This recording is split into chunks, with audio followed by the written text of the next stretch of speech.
maka jauhilah hai saudaraku bahwasanya engkau tutupi sesuatu jikalau zahir bagi manusia adalah engkau malu daripada zahirnya, akan sebagai malu terbit daripada takut dijelekkan orang. Kita itu istilahnya tahu dirilah ya.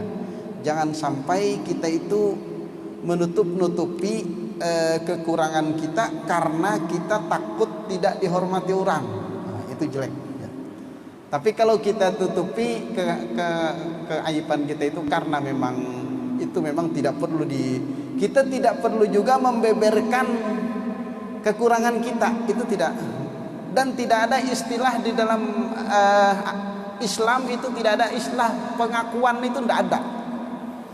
Misalnya pengakuan di hadapan kiai, di hadapan gurunya, ya guru aku bersalah begini, aku, itu tidak ada seperti itu. Itu kita hanya disuruh mengaku di hadapan Allah, bertaubat, menyesal, selesai. Ya, itu tidak ada istilah itu kan di agama Nasrani itu kan. Jadi ada perwakilan Tuhan itu kan. Kalau di agama Islam tidak ada perwakilan Tuhan. Itu kita langsung dengan Allah, tidak ada. Kan ada juga yang mengajarkan kamu harus setor dengan guru 2 juta, pokoknya dosamu yang tadi hilang. Gurunya aja ndak hilang lagi dosanya, gimana? Penipuan itu ya. Kalau ada yang seperti itu tolong laporkan ke MUI, nanti kita usut. Kita laporkan ke polisi gitu kan. Ya. Ndak ada seperti itu ya. Ya kalau kita bersedekah, bertaubat sendiri ndak apa-apalah. Tapi ndak mesti dengan gurunya itu gitu kan.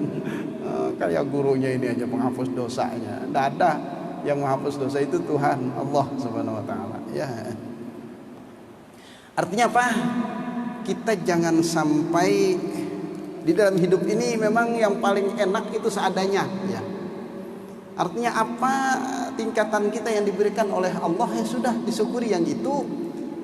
Yang susah itu kalau kadang-kadang orang tidak alim mau seperti ustadz, itu susah nanti ya. Ustadz mau seperti kaliber ulama besar, susah juga itu ya. Ya, kita apa adanya. Dan jangan terlalu ingin, jangan ingin dihormati orang gitu. Kalau orang menghormati ya alhamdulillah, kalau enggak ada apa-apa juga gitu kan. Sebenarnya perasaan seperti itu penting bagi orang-orang yang di pondok pesantren. Makanya saya sering takut gitu kan masalah yang seperti ini. Kenapa? Kadang-kadang kita itu kan dihormati oleh santri mungkin berlebihan, lebih daripada kelas kita sebenarnya gitu kan. Dari itu kalau saya sendiri sih di pondok itu saya tidak terlalu protokoler gitu kan dengan santri itu. Bahkan kadang-kadang dia terkesan tidak begitu hormat pun saya kadang-kadang tidak negur gitu kan. Kenapa? Saya ingin memelihara hati saya ini, perasaan saya ini. Karena kalau seorang ustadz, apalagi kan kita pengasuh gitu kan, pengen dihormati terus, kadang-kadang bisa timbul penyakit besar itu kan ya, penyakit besar yang lebih besar daripada penyakit anak yang tidak hormat dengan kita itu kan. Nah, itu takburnya di sana timbul ya. Nah ini apa? Perlu dipelihara ya, perlu dipelihara perasaan itu. Modalnya apa? Jangan terlalu berharap dihormati orang. Seadanya aja lah hidup itu ya. Itu kadang-kadang ada kan, dulu pernah teman-teman ada mengunduh, men-share video di satu pondok pesantren. Jadi gurunya ini lalu berdiri, murid-muridnya semuanya gitu kan, hormat, tunduk gitu kan. Jadi saya komentari di bawahnya, adab yang bagus bagi santri, tapi ujian yang besar bagi kiai gitu kan. Gitu kan. Nah, artinya bagus santrinya beradab seperti itu, tapi kiainya bisa tidak memelihara hatinya Itu yang berat. Saya kadang-kadang enggak mau kayak gitu. Sudah sana. Kalau terlalu berlebihan, saya kadang apa kayak gitu, tunduk kayak ruku aja gitu kan. saya guyonin langsung gitu, santri kayak gitu. Kenapa? Melihara hati kita ya. Jangan terlalu berlebihan ya. Jangan kita itu menginginkan sesuatu yang di atas kelas kita. Itu yang jelek ya. Ini yang dia. Jangan sampai kita itu takut kekurangan kita itu kelihatan karena takut orang kurang hormat dengan kita. Itu jelek sebenarnya ya. Ya, itu jelek. Qala ba'dul arifin la yakunu as-sufiyyu sufiyan hatta yakuna bihaitsu law tifa bi jami'i ma fi batinihi ala tabaqin fi as-suqi mastahya min zuhuri syai'in minhu. Berkata sebagian orang arif billah, artinya para aulia was salihin, tidak jadilah orang sufi, orang tasawuf itu orang tasawuf yang sejati, sehingga jadilah dengan sekira-kira jikalau dikelilingkan dengan seluruh sifat batinnya yang jelek dipublikasikan di tengah pasar kata beliau oleh orang, ia tidak malu karena memang itulah keadaannya gitu kan. Itu orang benar namanya ya, orang yang benar dengan Allah Subhanahu wa taala apa adanya gitu kan. Artinya apa? Kalau kadang-kadang kita misalnya berjalan ada orang tidak hormat, ya memang kita tuh layak tidak dihormati gitu. Karena kita banyak kekurangan gitulah ya, gitu caranya.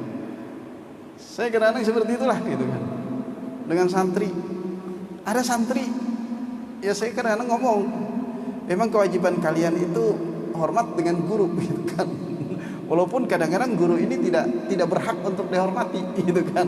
Tapi kewajiban kalian kalau kalian ingin dapat berkah dari ilmu yang kalian pelajari, emang mau tidak mau harus menghormati gitu kan. Tapi kalau guru sendiri, prinsip guru dihormati, enggak apa-apa juga gitu kan. Ini harus kita tanamkan sifat yang seperti itu. Jangan ada keinginan untuk dihormati orang itu, terlebih-lebih kalau lebih daripada kelas kita gitu kan. Yang tadi umumnya manusia memang nafsu seperti itu sih ya. Ya maunya seperti itu nafsu, tapi di sanalah ya ujian kita. Fa in lam taqdir an taj'ala sarirataka khairan min alaniyatika fala aqalla min an tusawwiya bainahuma.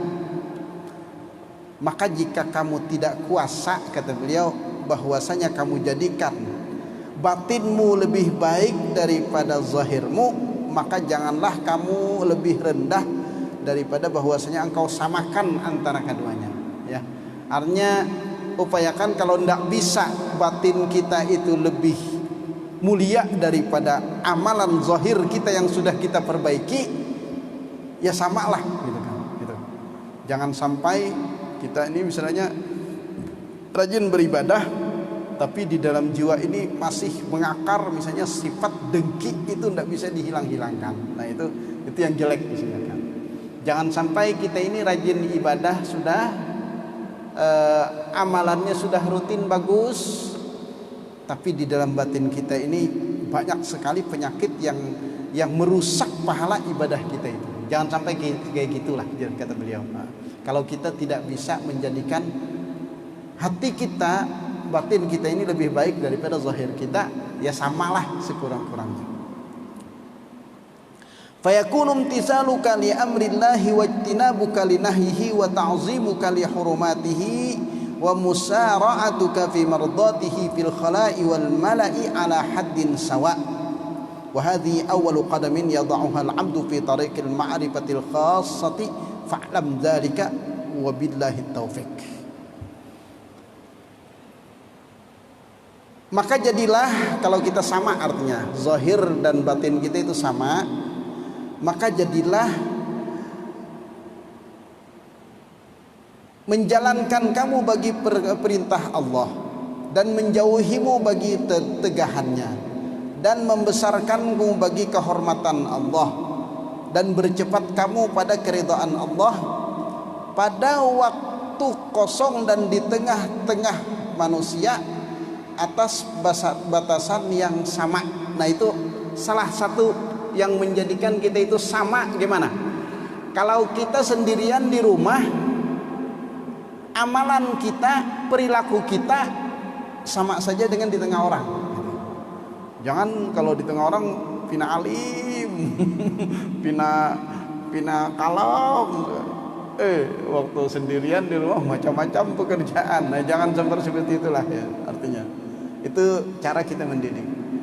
Pokoknya kita sendiri dengan di tengah-tengah orang yang sama ya. Tapi jangan juga ya turun. Nah, kan ada orang, ada amalan misalnya baca selawat.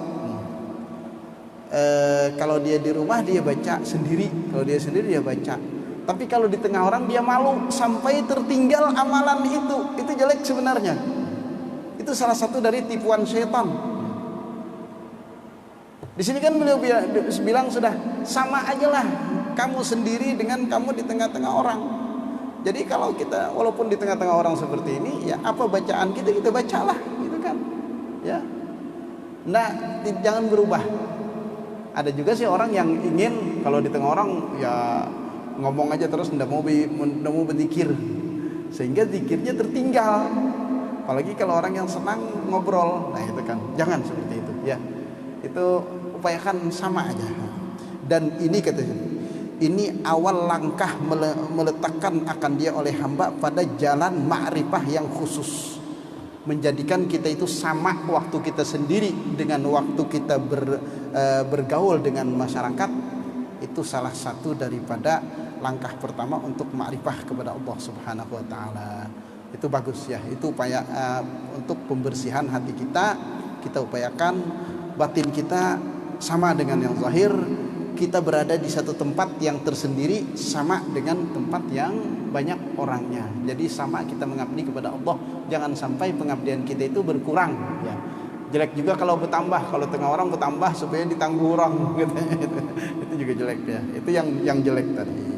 Kiranya ini yang bisa disampaikan. Intinya di sini adalah beliau mengingatkan kepada kita yang pertama tadi adalah kalau ada orang yang mengaku bahwa dia zahir batinnya bersih tapi amalannya rusak, itu namanya dusta, kata beliau. Tidak mungkin seperti itu.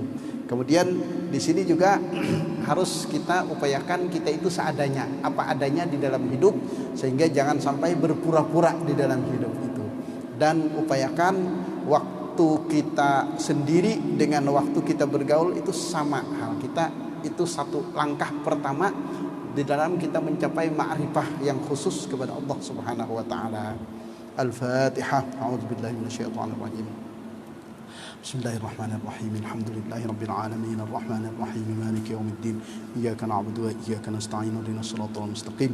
Shiratal ladzina an'amta 'alaihim ghairil maghdubi 'alaihim waladdallin. Amin. Amin amin amin. Bismillahirrahmanirrahim. Alhamdulillahirabbil alamin wassalatu wassalamu ala asyrafil anbiya'i wal mursalin sayyidina maulana Muhammadin wa ala alihi wa sahbihi ajma'in. Bismillahirrahmanirrahim. Allahumma anfa'na bima 'allamtana wa 'allimna ma yanfa'una wa zidna 'ilman tanfa'una bih. Allahumma arzuqna 'ilman nafi'a wa qalban khashi'a wa yaqinan sadiqa wa 'amalan mutaqabbala.